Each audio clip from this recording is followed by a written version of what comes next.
ήδη ευαισθητοποιημένοι και κάνετε καθημερινή πρακτική την ανακύκλωση του χαρτιού, πλαστικού, γυαλιού και του αλουμινίου, θα γνωρίζετε καλά τι απομένει στον κάδο των σκουπιδιών μας.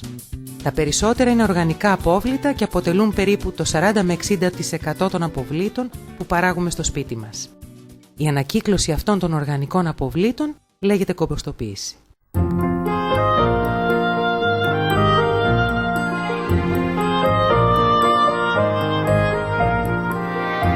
Κομποστοποίηση λοιπόν είναι μια φυσική διαδικασία αποσύνθεσης όπου τα οργανικά απόβλητα, φρούτα, λαχανικά, φύλλα, κομμένο γρασίδι, κλαδέματα και άλλα με τη βοήθεια βακτηρίων, μυκήτων και άλλων οργανισμών μετατρέπονται σε ένα πλούσιο οργανικό μείγμα, το κομπόστ.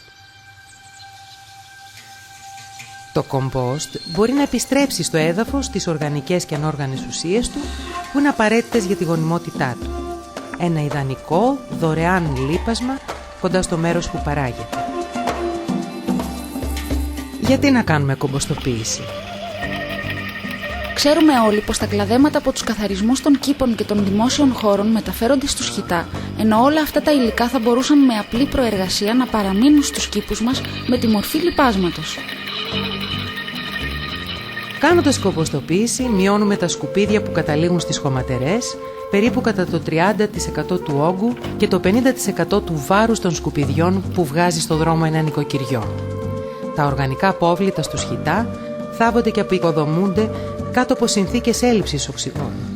Αυτό έχει ως αποτέλεσμα την παραγωγή μεγάλων ποσοτήτων μεθανίου, μονοξιδίου του άνθρακα και άλλων αερίων. Τα αέρια αυτά είναι σε μεγάλο βαθμό υπεύθυνα για το φαινόμενο του θερμοκηπίου.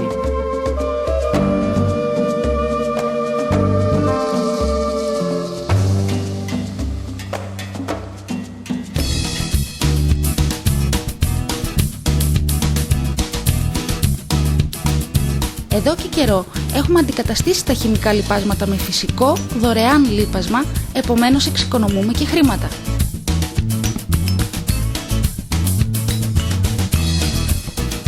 Μέσα από αυτή την ενασχόληση μου δίνεται η ευκαιρία να απολαμβάνω την επαφή μου με το φυσικό περιβάλλον. Στον κήπο μας, τα φυτά και οι γλάστρες μας δίνουν ικανοποίηση γιατί μεγαλώνουν γρηγορότερα και υγιέστερα και ο μικρός μας λαχανόκηπος δίνει βιολογικό φαγητό στο πιάτο μας. Ποια υλικά μπορούμε να κομποστοποιήσουμε και ποια όχι?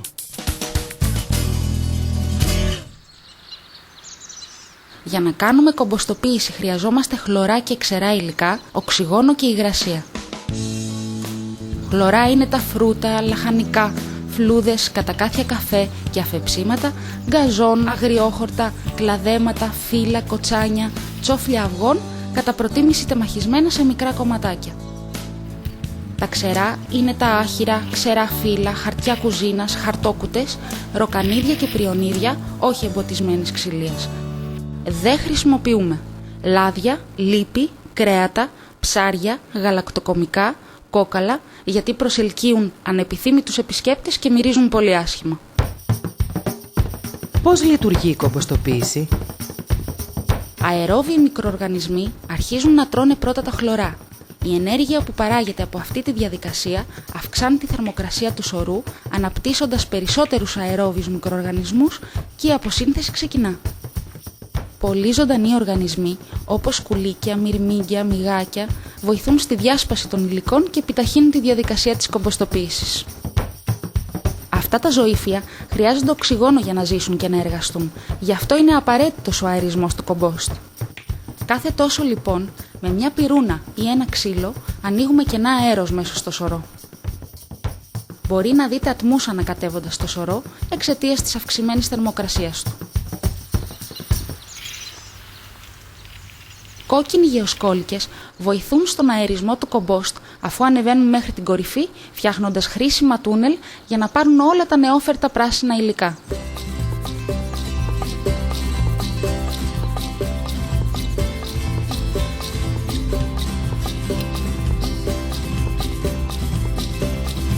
Ύστερα από 4 με 6 μήνες, τα υπολείμματα του κήπου και της κουζίνας σας έχουν μετατραπεί με επιτυχία σε ένα υγιές φυσικό κομπόστ. Το κομπόστ θα πρέπει να έχει σκούρο καφέ χρώμα και να είναι ελαφρώς υγρό. Επίσης θα πρέπει να μυρίζει όμορφα, σαν δάσος μετά από ψηλή βροχή. Χρησιμοποιήστε το έτοιμο ώριμο κομπόστ κάθε εποχή του χρόνου, χωρίς τον κίνδυνο να καούν τα φυτά. Θα βελτιώσετε την ποιότητα του εδάφους σας με ένα φυσικό θρεπτικό λίπασμα για τα φυτά, τα λαχανικά και τα λουλούδια σας. Πώς παρασκευάζουμε το κομπόστ? Για την παρασκευή του κομπόστ διαλέγουμε ένα σκιερό και προστατευμένο από τον πολύ αέρα χώρο, όπου δεν λιμνάζουν νερά, κατά προτίμηση απευθείας σε ζωντανό χώμα, επιτρέποντας έτσι στους μικροοργανισμούς να εισέλθουν στο κομπόστ. Τα ογκώδη οργανικά τα κόβουμε σε μικρότερα κομματάκια με έναν ειδικό τεμαχιστή για κλαδέματα που υπάρχει στο εμπόριο, αλλά μην ανησυχείτε, η δουλειά μπορεί να γίνει και με ένα κλαδευτήρι. Όσο μικρότερα είναι, τόσο πιο γρήγορα κομποστοποιούνται, γιατί έτσι οι μικροοργανισμοί έχουν μεγαλύτερη επιφάνεια για να δράσουν. Ξεκινάμε το σωρό με ένα στρώμα από κλαδιά σε επιφάνεια περίπου 1 τετραγωνικού μέτρου. Προσθέτουμε ένα στρώμα από πράσινα υλικά.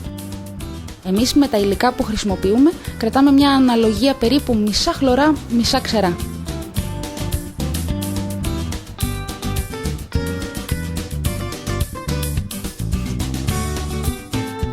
Κατόπιν βάζουμε λίγο χώμα ή και μισοέτοιμο κομπόστ. Έτσι προσθέτουμε περισσότερους μικροοργανισμούς για να ξεκινήσει η κομποστοποίηση πιο γρήγορα. Επαναλαμβάνουμε τη διαδικασία εναλλάξ, δηλαδή ένα στρώμα ξερά, ένα στρώμα χλωρά, ένα στρώμα λίγο χώμα, ώσπου να τελειώσουν τα υλικά μας. Κάθε τόσο βρέχουμε το κομπόστ. Το θέλουμε όχι πολύ υγρό, αλλά ούτε και στεγνό.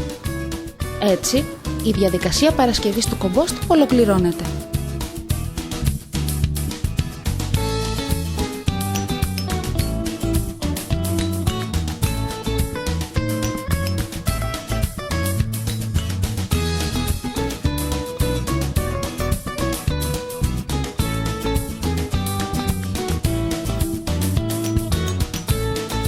Κάθε 2 εβδομάδες ελέγχουμε την υγρασία και αερίζουμε το σωρό.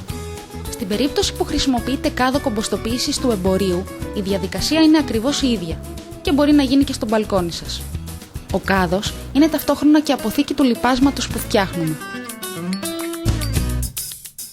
Ξεκινήστε την οικιακή κομποστοποίηση και δημιουργήστε ένα κήπο γεμάτο ζωή. Αξίζει να ευαισθητοποιηθούμε στο θέμα αυτής της τόσο χρήσιμης ανακύκλωσης και να αναπτύξουμε την οικολογική μας συνείδηση.